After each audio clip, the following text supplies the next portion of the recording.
ready to unlock potential profits with automated insights. This video will equip you with the knowledge to master signal indicators on Pocket Option in just 90 seconds. First, log into your Pocket Option account. If you don't have one yet, follow the link in the description to sign up and get started. Next, locate the Indicators button. This is usually found near the top of the chart, often represented by a small graph icon or labeled as Indicators. Click on it to open the indicator menu.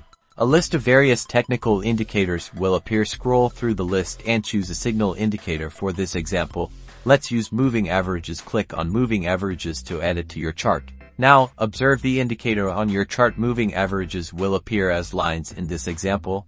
Look for crossovers. When a shorter-term average crosses above a longer-term average, it's often considered a buy signal, and when it crosses below, it's typically seen as a sell signal. These signals are not foolproof. It is important to confirm each signal by looking at other indicators, price action, or news before making any decisions. Experiment with different time frames to see how the indicator performs across various market conditions. Longer time frames usually provide more reliable signals, but fewer trading opportunities. Remember, always practice proper risk management. Never invest more than you can afford to lose, and consider using stop-loss orders to limit your potential losses. Trading involves risk, and past performance is not indicative of future results.